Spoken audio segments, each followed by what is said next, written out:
Bismillahirrahmanirrahim. Assalamu alaikum students. My name is Abdurrahman and I'm teaching you biology. Students, in this session we are going to discuss about another important organ of the digestive system. It is pancreas. Pancreas की खास बात students आप याद रखिएगा, ईटा के लिए भी बहुत ज़्यादा important है, आपके regular session में MCQs के point of view से बहुत important है कि pancreas is the glandular organ associated with the digestive system as an accessory gland which is exocrine as well as endocrine at the same time. Alright, इसका मतलब क्या है कि इसकी कुछ secretions नालियों के जरिए digestive system में directly भेजी जाती हैं और कुछ secretions ऐसी हैं कि जो directly pancreas के cells से खारिज होती हैं, उसके बाद उन्हें circulatory system का हिस्सा बना दिया जाता है, blood में dissolve कर दिए जाते हैं, and they are your most important hormones, insulin and glucagon. Alright students, जो चीज़ें आपके सिलेबस में शामिल हैं, जो इंपॉर्टेंट कंटेंट्स आप लोगों ने याद रखने हैं इस टॉपिक के अंदर, उन सबको हम देखते हैं डिटेल से on the board. Alright, so the first thing here is pancreas. Pancreas के लिए स्टूडेंट्स अभी मैंने बताया है it is exocrine as well as the endocrine organ of the human body, और ये बिहेव कर रहा है as an accessory gland with the digestive system. इसका मतलब क्या है कि जब हम oral to aboral opening जब ऑर्गन्स की बात कर रहे होते हैं तो ये डायरेक्टली डाइजेस्टिव सिस्टम का हिस्सा नहीं समझा जाता, लेकिन ये उसके साथ ज़रूर जुड़ा हुआ है और इसकी गैर मौजूदगी में डाइजेशन और ग्लूकोज मेटाबॉलिज्म ये दोनों चीज़ें बहुत ज़्यादा मुश्किल में पड़ सकती हैं. ऑलराइट स्टूडेंट्स, सो लोकेशन इसकी कहाँ पे है?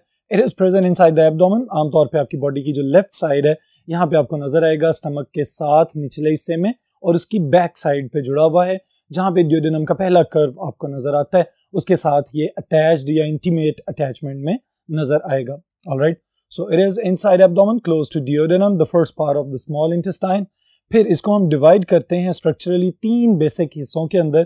पहला हिस्सा जो है इसका उसको हम कहते हैं हेड. हेड वो वाला ब्रॉड पार्ट है पेंक्रियाज का जो कि ड्यूडेनम के साथ जुड़ा हुआ नजर आता है, और यहाँ पे डक्ट्स और ट्यूब्स और सर्कुलेटरी सिस्टम के ब्लड वेसल्स नजर आ सकते हैं. Then we have the middle part that is known as body of the pancreas, and then we have the third part that is tail. ये extend होता हुआ चला जाता है towards the stomach. Alright, और फिर spleen के lower side पे या inferior side पे ये आपको आराम से नजर आ सकता है अगर आप इसको locate करना चाहें. Anatomy की अगर हम बात करें students, यानी कि pancreas का एक cross section लिया जाए या उसको overall cellular level पे जाके हम और tissues के level पे हम distribute करना चाहें कि कौन सा हिस्सा जो है वो कितने % पोर्शन बना रहा है पेंक्रियाज का, तो इसके कंपोनेंट्स को वन बाय वन देखेंगे. पेंक्रियाटिक एक्सोक्राइन सेल्स, इसको हम कहते हैं it is bulk of the pancreas, यानी कि पेंक्रियाज का 80 से 90% हिस्सा जो है वो सारे का सारा आमतौर पे एक्सोक्राइन फंक्शंस के अंदर इन्वॉल्व नजर आता है. इसको हम एसिनल रीजन या acinal tissue of the pancreas भी कहते हैं.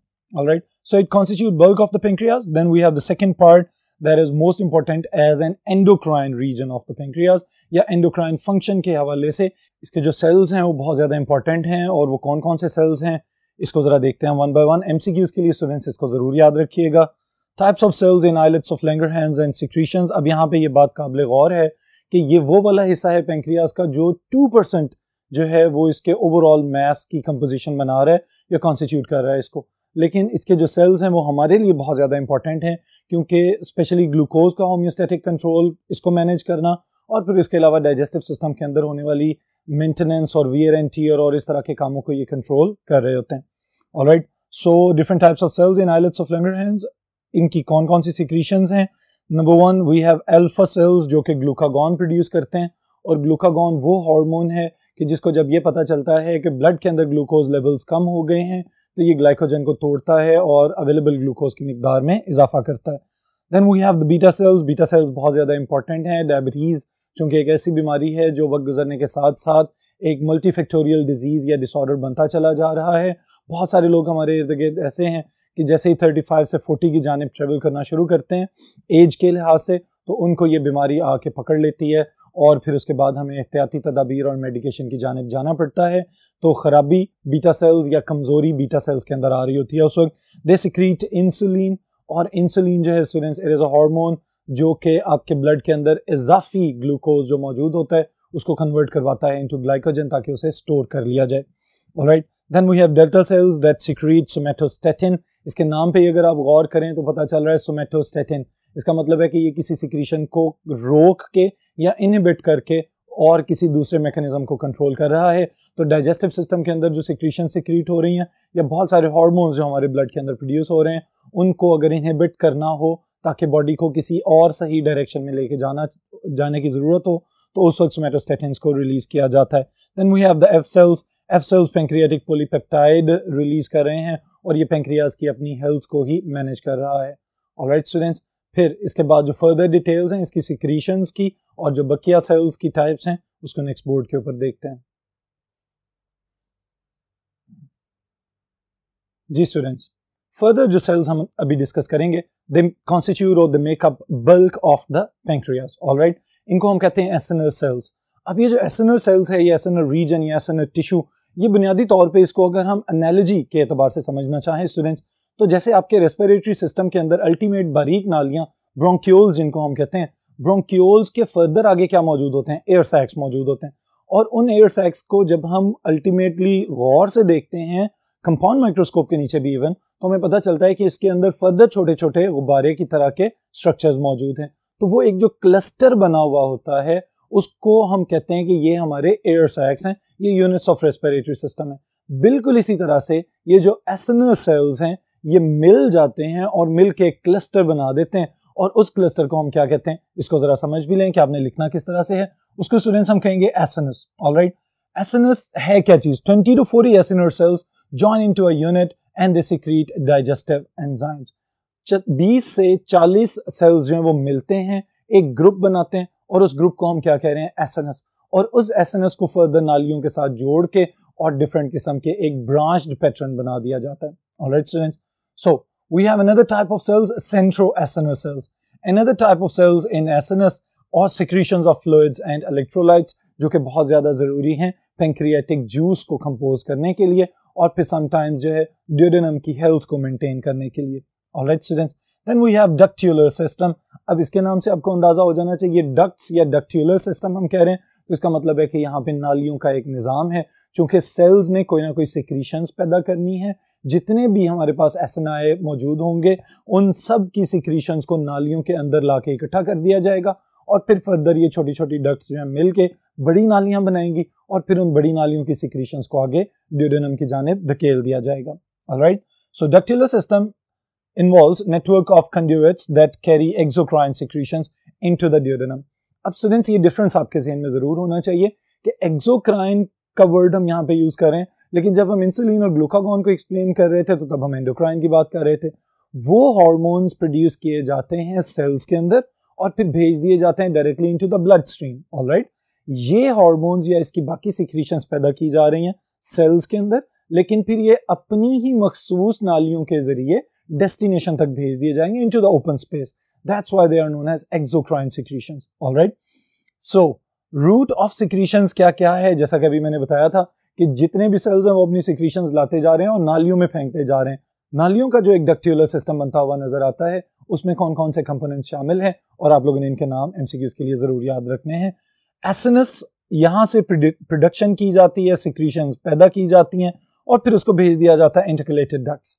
अब इंटरकलेटेड की टर्म जहां भी आए आप ये समझ जाएं कि एक नाली है और फिर फर्दर उसका ब्रांच हो जाना, ये तयशुदा बात है। ऑलराइट, या फिर यूं समझ लें कि डिफरेंट एसिनाए के साथ कनेक्टेड छोटी छोटी नालियां हैं और वो आपस में जुड़ के फिर एक किसी बड़ी नाली के साथ आके अटैच हो जाते हैं। सो इंटरकलेटेड बेसिकली मीन्स कि इस तरह का ब्रांच्ड पैटर्न है जो आपस में एक दूसरे के साथ कनेक्ट होके एक नेटवर्क या वेनेशियन पैटर्न बना रहा हो। ऑलराइट, सो इंटरकलेटेड डक्ट्स उन्हीं सिक्रीशंस को उठाते हैं, इंटरलोब्यूलर डक्ट्स के साथ जाके मिल जाते हैं, और इंटरलोब्यूलर डक्ट्स जो हैं वो फिर पेंक्रियाटिक डक्ट के साथ मिल जाते हैं, और पेंक्रियाटिक डक्ट की जो सिक्रीशंस हैं वो फिर अल्टीमेटली ओपन स्पेस या ल्यूमन ऑफ द ड्यूडेनम यहाँ पे जाके फेंक दिए जाते हैं और वहाँ पे अपना काम करना शुरू कर देते हैं। जो सिक्रीशंस आ रही हैं उनको हम पेंक्रियाटिक जूस भी कह सकते हैं। पेंक्रियाटिक जूस के कंपोनेंट्स कौन कौन से हैं और क्या क्या इंपॉर्टेंट फंक्शंस परफॉर्म कर रहे हैं, कमिंग जो हमारा कंटेंट है वो इसी से रिलेटेड है। Alright students, so what is pancreatic juice, what is its composition, what is it's quantity, ये सारी चीजें आपको पता होनी चाहिए एमसीक्यूज के लिए भी और शॉर्ट क्वेश्चंस के लिए भी। It is a colorless, odorless alkaline fluid which contain enzymes like amylase, lipase, trypsinogen, and it is produced up to 500 to 800 ml per day। अब इसका मतलब क्या है स्टूडेंट्स कि ये कोई एक ही केमिकल सिक्रीशन पे मुश्तमिल जूस नहीं है, बल्कि इसके अंदर बहुत सारी चीज़ें शामिल की जा रही हैं, जिसमें बाइकार्बोनेट्स भी हो सकते हैं, जिसके अंदर इलेक्ट्रोलाइट्स भी हो सकते हैं, जिसमें पानी भी है, जिसमें म्यूकस भी है, and most importantly chemical digestion perform करने के लिए जो पार्शियली डाइजेस्टेड केमिकल्स या फूड कंपोनेंट्स ऊपर से आए, डाइजेस्ट होके ओरल कैविटी में से और फिर उसके बाद स्टमक में से फर्दर इनको इनके अल्टीमेट कंपोनेंट्स या यूनिट्स तक तोड़ना भी बहुत ज़रूरी है। उसको तोड़ने के लिए एंजाइम्स जो हैं वो पेंक्रियाटिक जूस के अंदर मौजूद होते हैं। Alright students, so the first component of the pancreatic juice is bicarbonate, जिसकी हम यहाँ पे अभी बात करने लगे हैं, secreted to neutralise acidic gastric products. इसका मतलब क्या है स्टूडेंट्स कि स्टमक के अंदर जो फूड डाइजेस्ट किया जाता है या जो प्रोटीन्स पार्शियली डाइजेस्ट किए जा रहे होते हैं, वहाँ पे HCl प्रोड्यूस होता है, और जो एंजाइम है पेप्सिन, उसको ऑप्टिमम pH रिक्वायर्ड होती है 2। तो इसका मतलब क्या हुआ कि यहाँ पे जो स्टमक वाला रीजन था, यहाँ पे तो बहुत ज्यादा हाई pH की जरूरत थी, या यूं कह लेंगे बहुत ज्यादा हाई एसिडिटी की जरूरत थी। pH की वैल्यू बहुत ज्यादा लो होगी, 2 ऑलमोस्ट। तो इसका मतलब ये है कि इंतहाई तेजाबियत वाली कंडीशन स्टमक के अंदर मौजूद होती है। अब ये जब एसिडिक काइम या partially digested semi liquid food जो है वो ड्यूडेनम की वॉल को टच करेगा, तो फौरन उसको न्यूट्रलाइज करना जरूरी है, ताकि ड्यूडेनल एंजाइम्स इसके ऊपर अच्छी तरह से काम कर सकें और फिर फूड्स को सबस्ट्रेट समझ के फर्दर प्रोडक्ट्स में कन्वर्ट कर सकें। तो पीएच को न्यूट्रलाइज करना या स्लाइटली एल्कलाइन करना, ये काम यहाँ पे मुकम्मल किया जाएगा। ऑलराइट स्टूडेंट्स, फिर उसके बाद जो एंजाइम्स हैं ये कौन कौन से हैं और कहाँ पे पैदा किए जा रहे हैं, ये वाली चीज भी आप लोग जरूर समझ लें। Most of the enzymes are synthesized in endoplasmic reticulum of acinar cells. They are packaged in zymogen granules secreted by acinar cells as amylase, lipase and protease. अब ये तीनों बड़ी क्लासेस हैं। एमाइलेज जो है ये कार्बोहाइड्रेट्स को डाइजेस्ट करने के लिए इस्तेमाल किया जाएगा। दूसरा जो ग्रुप हमें लाइपेजेस का नजर आता है, ये आप लोगों को याद होना चाहिए कि लिपिड्स से रिलेटेड हैं। तो इसका मतलब ये पहले फैट्स की एमल्सिफिकेशन करेंगे, फिर उसके बाद जो छोटे ग्लोब्यूल्स बनेंगे उनको फर्दर फैटी एसिड्स और ग्लिसरोल्स में कन्वर्ट करना, ये भी इनका इंपॉर्टेंट फंक्शन होगा। देन द प्रोटीएजेस का क्या काम होगा कि हाई और कम्प्लेक्स पॉलीपेप्टाइड चेन्स को, जिनके अंदर high number of amino acids मौजूद हों, उनको तोड़ना और कन्वर्ट करना into dipeptides and amino acids. ये वाली डाइजेशन यहाँ पे मुकम्मल की जाएगी। ऑलराइट स्टूडेंट्स, फिर इनको सिर्फ प्रोड्यूस नहीं किया जाता, बल्कि अगर कोई एंजाइम इनएक्टिव फॉर्म में प्रोड्यूस किया गया है तो उसको फिर कन्वर्ट किया जाएगा इनटू इट्स एक्टिवेटेड फॉर्म, और वो जो एक्टिवेटेड फॉर्म वाले एंजाइम्स हैं वो फर्दर फिर अपने सबस्ट्रेट्स को पकड़ेंगे और एंजाइम सबस्ट्रेट कम्प्लेक्स बनाएंगे और कन्वर्ट कर देंगे इनटू प्रोडक्ट्स, जिनको फिर ब्लड स्ट्रीम के अंदर एब्जॉर्ब कर लिया जाएगा। और फिर अभी हमने प्रीवियस सेशन में ये बात पढ़ी थी कि फिर इन्हीं अमीनो एसिड्स को उठा के लिवर के पास भेज दिया जाता है। Alright students, so further details on the next board. Alright students, we have amylase as the first enzyme. Amylase क्या कर रहा है students? It is secreted in active form. सबसे important बात यही है कि ये बाकी प्रोटीन डाइजेस्टिंग एंजाइम्स की तरह नहीं है, बल्कि इसको इसकी एक्टिव फॉर्म में ही प्रोड्यूस किया जा रहा है। Optimum pH is 7. Optimum pH क्या होती है? That range of the pH at which an enzyme works with its best efficiency. बेहतरीन काम सर अंजाम देने की सलाहियत जहाँ पे एंजाइम अपने अंदर पैदा कर ले, उसको हम कहते हैं दैट इज ऑप्टिमम पीएच। फिर hydrolyse starch and glycogen to glucose, maltose, maltotrioses and dextrins, यानी कि कम्प्लेक्स कार्बोहाइड्रेट्स को पॉलीसैकेराइड्स को कन्वर्ट करेगा इनटू सिंपलर कार्बोहाइड्रेट्स और मोनोसैकेराइड्स। ऑलराइट स्टूडेंट्स, फिर वी हैव लाइपेज। इसकी ऑप्टिमम पीएच की रेंज है 7 to 9। It emulsifies and hydrolyses fats, यानी कि पहले बड़े फैट मॉलिक्यूल्स को छोटे छोटे ड्रॉपलेट्स में कन्वर्ट करना और फिर उन ड्रॉपलेट्स के ऊपर एंजाइम एक्टिविटी शो करते हुए उनको फर्दर सब यूनिट्स में ग्लिसरोल्स और फैटी एसिड्स में तोड़ देना, ये लाइपेजेस का काम होगा। Then we have protease. Protease उसके नाम से स्टूडेंट्स आपको पता चल रहा है प्रोटीन डाइजेस्टिंग एंजाइम है। अब प्रोटीन डाइजेस्टिंग एंजाइम्स जो हैं ये यूजुअली अपनी इनएक्टिव फॉर्म में प्रोड्यूस किए जाते हैं, क्योंकि आपको पता है हमारी भी जो डाइजेस्टिव सिस्टम की इंटरनल लाइनिंग है it is also made up of proteins. तो अगर ये डायरेक्टली अपनी एक्टिवेटेड फॉर्म में प्रोड्यूस कर दिए जाएंगे तो क्या होगा, ये अंदर वाले हिस्से के ऊपर करोसिव इफेक्ट कॉज करेंगे, प्रोटीन्स को डाइजेस्ट करना शुरू कर देंगे और खुदा न खास्ता बीमारियों का बायस बन सकते हैं। ऑलराइट, फिर इसके अंदर आपने क्या याद रखना है, duodenal enterokinase convert trypsinogen to trypsin. इसका मतलब ट्रिप्सिनोजेन, ये स्टूडेंट्स एक हिंट याद रखिएगा, जब भी आप किसी एंजाइम के साथ जेन लिखा हुआ देखें, GEN, किसी प्रोटीन के साथ GEN लिखा हुआ देखें, तो ये बात याद रखनी है कि it is in active form, इसको भी एक्टिवेट करना जरूरी है, और एक्टिवेट करने के लिए different forms of activators are required. Alright, in turn it activates chymotrypsin, elastase, carboxypeptidase and phospholipase. यानी एक एंजाइम पहले अपनी इनएक्टिव फॉर्म से एक्टिव फॉर्म में गया और उसके एक्टिवेट होते ही उसने एक पूरे बंच ऑफ एंजाइम्स को एक्टिवेट किया और काम करवाना शुरू कर दिया. ऑलराइट स्टूडेंट्स, इस तरह से फिर आपके डिफरेंट सबस्ट्रेट्स को एक ही वक्त में मेटाबोलाइज कर दिया जाएगा और उनको उनके प्रोडक्ट्स में कन्वर्ट कर दिया जाएगा.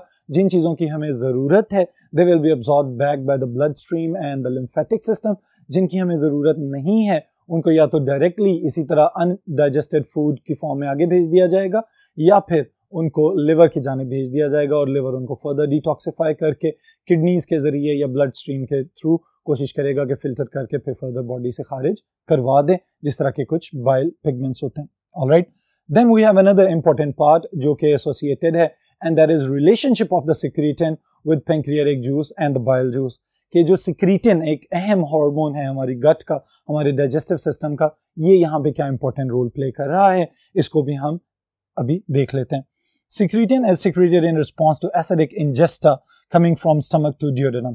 इसका मतलब क्या है? वही बात जो अभी थोड़ी देर पहले मैंने एक्सप्लेन की कि स्टमक के अंदर हाईली एसिडिक मीडियम के अंदर जो फूड को डाइजेस्ट किया जा रहा था, जैसे ही वो एसिडिक मीडियम वाला फूड या एसिडिक फूड आके ड्यूडेनल लाइनिंग को टच करेगा तो फौरी तौर पे यहाँ पे क्या काम कर दिया जाएगा? सिक्रीटिन की सिक्रीशंस को एक्टिवेट कर दिया जाएगा. और सिक्रीटिन की एक्टिवेशन बेसिकली क्यों की जा रही है? ताकि ये पेंक्रियाज को और गाल ब्लैडर को फौरन एक्टिवेट करे कि वो अपने अपने बाइकार्बोनेट्स जो हैं उन सिक्रीशंस को और फर्दर दूसरी चीज़ों को पानी के साथ मिला के ड्यूडेनम में भेजे ताकि पीएच को नॉर्मलाइज किया जा सके या न्यूट्रलाइज किया जा सके. Alright students, so principal target इसका कौन है? Secretin's target is pancreas to secrete bicarbonates to neutralize acidic chyme. Chyme क्या है? The partially digested food that is coming from stomach. All right, and to facilitate emulsification of fats by bile salts. यानी कि जो काम lipase ने करना था उसको पहले कौन असिस्ट या फैसिलिटेट कर रहा होता है? Bile salts. वो उसको इमल्सिफाई करते हैं, छोटे छोटे ड्रॉपलेट्स में कन्वर्ट करते हैं और फिर लाइपेजेस उनको फर्दर तोड़ देते हैं. ऑलराइट, फिर उसके साथ ही साथ स्टूडेंट्स जो एक नेगेटिव फीडबैक सिस्टम जो कि ज़्यादातर हमारी बॉडी के हार्मोनल एक्शंस के साथ इन्वॉल्व होता है, वो यहाँ पे भी काम करेगा. आपने ये बात याद रखनी है कि स्टिमुलस क्या था सिक्रीटिन के आने का? There was the acidic medium. लेकिन जैसे ही सिक्रीटिन ने एसिडिटी को ख़त्म किया, न्यूट्रल पीएच को अटेन किया, तो सिक्रीटिन की अपनी सिक्रीशन को भी इनहिबिट कर दिया जाएगा. इसको हम कहते हैं it is the feedback effect और negative feedback effect to be more precise. So when pH of the intestine rises to neutral, secretion of the secretin is turned off. All right, students.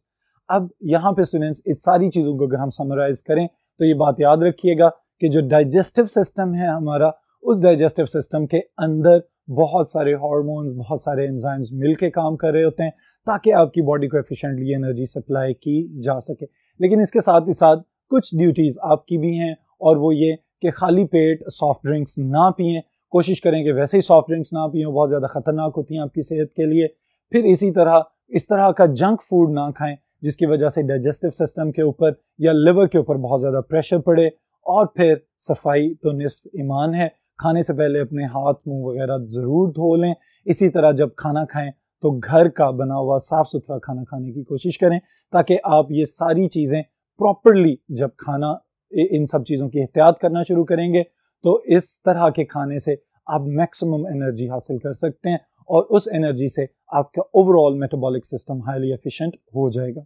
Alright students, this is all for this session. बाकी इंशाल्लाह फिर next session के अंदर हम study करेंगे.